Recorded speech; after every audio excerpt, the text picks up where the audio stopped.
آج mobile phone نے بہت زیادہ ادھم مچایا ہوا ہے. یہ میں انگزائٹی کی ٹائپس پڑھ رہا تھا, یہ وقت کو ضائع کرنے میں موبائل کا ایک ہاتھ ہے.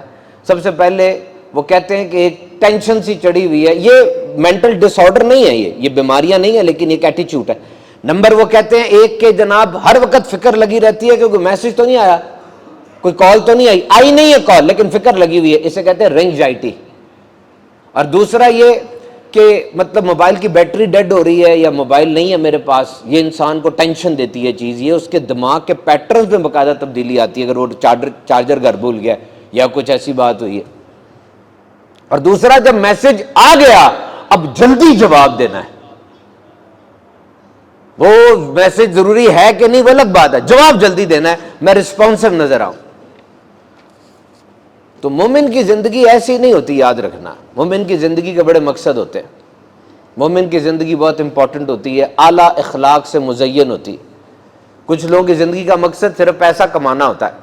کروڑ روپیہ کمائیں آپ, دین منع نہیں کرتا, کروڑ روپیہ کمائیں, حلال جائز طریقے سے کما سکتے ہیں, کروڑ روپیہ کمائیں, لیکن وہ کما کے دوسروں کو دیں. معذوروں کے لیے ریہیبلیٹیشن سینٹر بنائیں.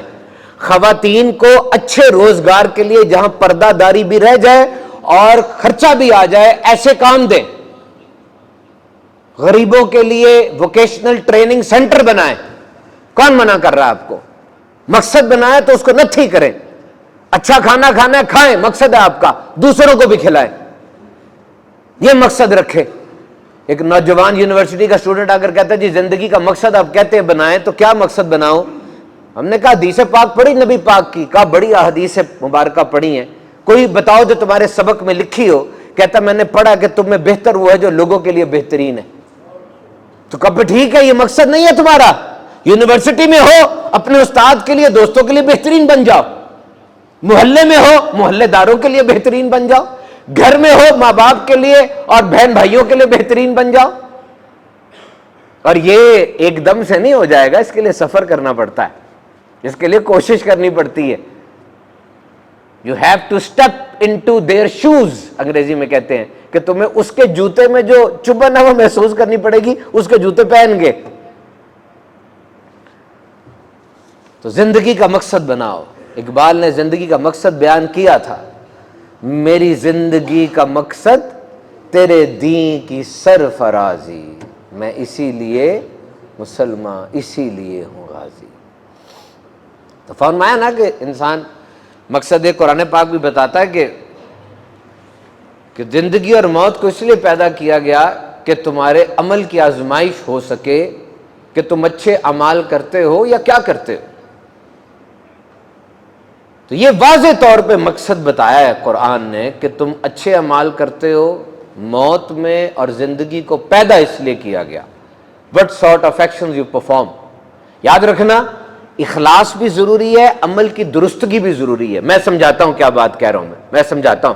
Let me explain. کہ تمہارے دل میں اخلاص تو ہے کہ اللہ کی رضا کے لیے کر رہا ہوں, لیکن انداز ٹھیک نہیں ہے, شریعت کا انداز نہیں ہے, تو قبول نہیں ہوگا. اور اگر انداز ٹھیک ہے لیکن اخلاص نہیں ہے, ابھی بھی قبول نہیں ہوگا. تمہیں انداز وہ اختیار کرنا ہوگا جو شریعت کا ہے.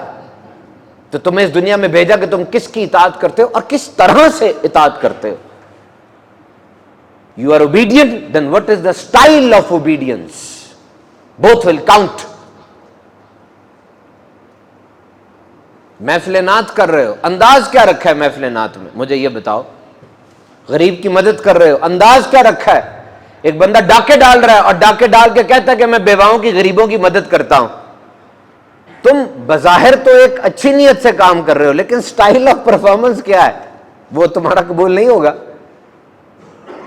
اتنا بڑا بیل لے کر آئے ہو تم, لیکن واقعی دل میں مقصد نیت واقعی یہی ہے کہ دوسروں کو دکھانا ہے, تو وہ جس کا 1 سال کا مساں بکرا بنتا ہے نا چھوٹا سا, وہ پولیس رات سے پار کر آ جائے گا اس کو, تمہارا بیل نہ پھنس جائے کہیں بیچ میں.